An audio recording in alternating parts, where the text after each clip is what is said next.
President Trump on Friday evening tweeted that next week's Georgia Senate runoff elections are both illegal and invalid, even as he has been seeking to convince voters to throw their support behind the GOP senators seeking re-election.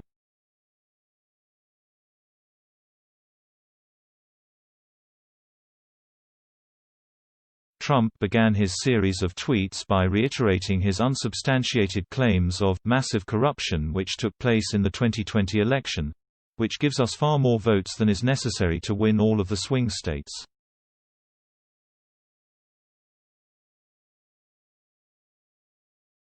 The president specifically noted a Georgia consent decree that he claimed was unconstitutional, which he then claimed made both the two Senate races, as well as his own loss in the Peach State to President-elect Joe Biden, invalid.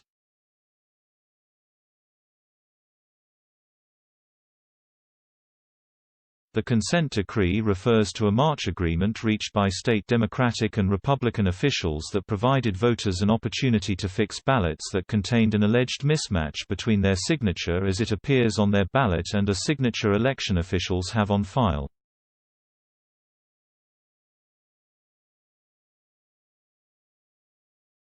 Trump and his allies have argued in multiple failed lawsuits that the consent decree was illegal because the decision did not involve state legislatures.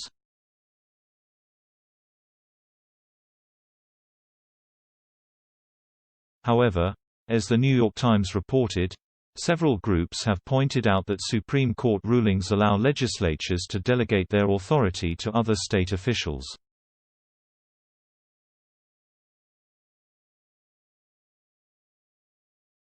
Trump is scheduled to hold a rally in Dalton, GA, on Monday, one day before the Senate runoff elections, to encourage his supporters to turn out for GOP Sense.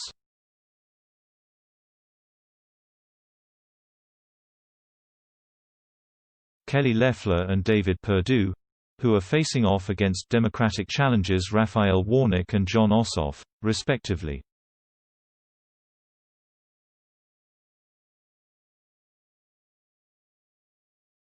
Trump has taken aim at top election officials in Georgia, and on Wednesday called for Gov.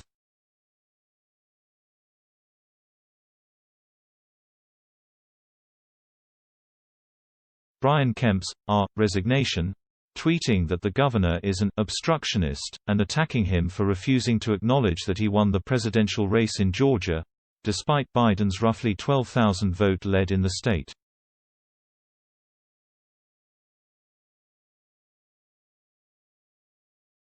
Kemp dismissed Trump's remarks, telling reporters that his top priorities were responding to the COVID-19 pandemic and re-electing Perdue and Loeffler.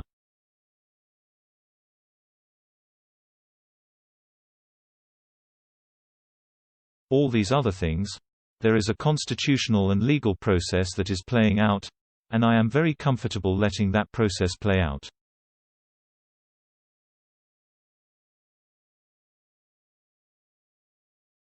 But that horse has left the barn in Georgia and it's headed to D.C. right now, Kemp said of the presidential election.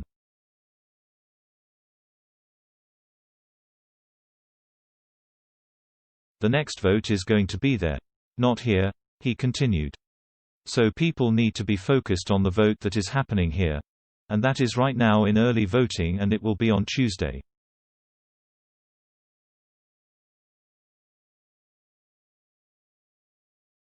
Quote,